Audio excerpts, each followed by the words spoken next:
শুক্রবারের সকালবেলা ঘুম থেকে উঠেই দেখছি খুব বৃষ্টি হচ্ছে, আর তার সাথে বিদ্যুৎও চমকাচ্ছে। এই দেখো আমাদের পাশে পেয়ারা গাছটা কীরকম হেলচে দুলছে। আজকের দিনে তো 1 কাপ দুধ চা খেতেই হবে, সব দিন অত নিয়ম মানা যায় না। দেখো বৃষ্টি হয়েই যাচ্ছে, তখন ভাবলাম আজকে মেয়ের প্রিয় খাবার খিচুড়ি বানালে কেমন হয়। আমাদের মেয়ের সংসার, মেয়ে আজকে ওয়ার্ক ফ্রম হোম করছে, আর যেমনই ভাবনা তেমনই কাজ। সঙ্গে সঙ্গে বসে পড়লাম। আজকে আমার যে কাজ করে না, আমার সাথে যে থাকে ঝুম্পা, ওর বাচ্চাটার খুব অসুস্থ জানো। ওর বাচ্চাটার আবার জন্মদিনও।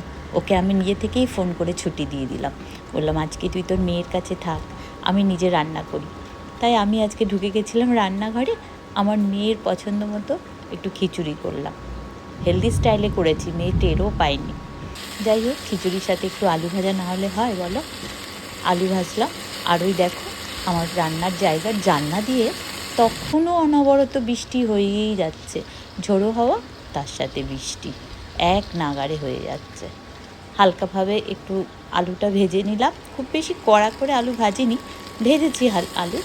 এরপরে করলাম কি, একটু মুসুরির ডাল ভিজিয়েছিলাম জানো, মুসুরির ডাল পেঁয়াজ দিয়ে ভালো করে একদম মাখামাখি করে একটু রসুনও দিয়েছিলাম, তারপরে বড়া বানিয়ে নিলাম কয়েকটা।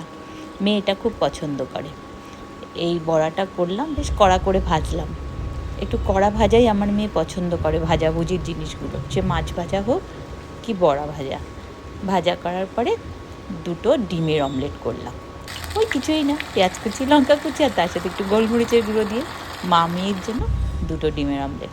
আমি জানি আজকে মেয়ে ওয়ার্ক ফ্রম হোম করছে, তো কী হয়েছে, খাওয়াটা কিন্তু তার বিন্দাস হবে, কারণ সে এই টাইপের খাবার খেতে খুব পছন্দ করে। তোমরা কি বৃষ্টির আওয়াজ শুনতে পাচ্ছ? আমি কথা বলছি, এখনও কিন্তু বৃষ্টি হয়েই যাচ্ছে, আর তার সাথে ঝোড়ো হাওয়া।